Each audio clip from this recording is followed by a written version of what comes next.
এবার কাতারের বিরুদ্ধে আরও এক গুরুতর অভিযোগ তুলল সৌদি জোট। কাতারের বিরুদ্ধে সাম্প্রতিক বছরগুলোতে স্বাক্ষরিত এক গোপন চুক্তি লঙ্ঘন করার অভিযোগ এনেছে সৌদি আরব নেতৃত্বাধীন জোট। মঙ্গলবার সৌদি আরব, সংযুক্ত আরব আমিরাত, মিশর ও বাহরাইন এক যৌথ বিবৃতিতে বলেছে, এতে কোনো প্রকার সন্দেহ নেই যে কাতার 2013-14 সালের রিয়াদ চুক্তি শুধুমাত্র অমান্যই করেনি, বরং তা লঙ্ঘন করাসহ প্রতিশ্রুতি ভঙ্গ করেছে। চুক্তির শর্তাবলী কখনোই প্রকাশ করা হবে না।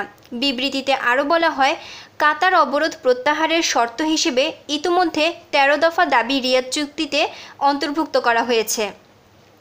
তবে সিএনএনকে দেয়া এক সাক্ষাৎকারে কাতারের যোগাযোগ মন্ত্রণালয়ের প্রধান আহমদ আল থানি বলেন, সৌদি নেতৃত্বাধীন আরব জোট কর্তৃক কাতারের উপর আরোপিত নিষেধাজ্ঞা 2013-14 সালের রিয়াদ চুক্তির স্পষ্ট লঙ্ঘন।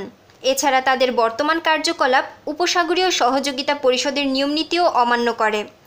কিন্তু সৌদি নেতৃত্বাধীন জোট দাবি করছে, চুক্তির শর্তাবলীর প্রকাশ চুক্তির লঙ্ঘন। ইতোমধ্যে কাতারের জাতীয় মানবাধিকার কমিটির চেয়ারম্যান আল মাররি ওয়াশিংটনের ঊর্ধ্বতন মার্কিন কর্মকর্তাদের সাথে সাক্ষাৎ করেছেন। বৈঠকে আল মাররি যুক্তরাষ্ট্রের কর্মকর্তাদেরকে কাতারের উপর আরোপিত নিষেধাজ্ঞা তুলে নিতে অবদান রাখার আহ্বান জানান। গত মাসে সৌদি আরব, মিশর, সংযুক্ত আরব আমিরাত, বাহরাইন ও ইয়েমেন কাতারের সাথে সম্পর্ক ছিন্ন করেছিল দোহার বিরুদ্ধে সন্ত্রাসবাদ সমর্থনের অভিযোগে।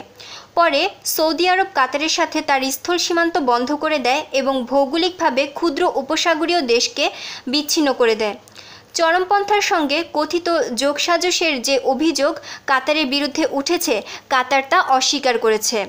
এছাড়া পরবর্তীতে আল জাজিরা টেলিভিশন বন্ধ করা, তুরস্কের সামরিক ঘাঁটি তুলে দেয়া এবং ইরানের সাথে সম্পর্ক হ্রাস করা সহ 13 দফা দাবি কাতারের উপর আরোপ করেছে সৌদি আরব ও তার মিত্ররা, কিন্তু কাতার তা প্রত্যাখ্যান করেছে।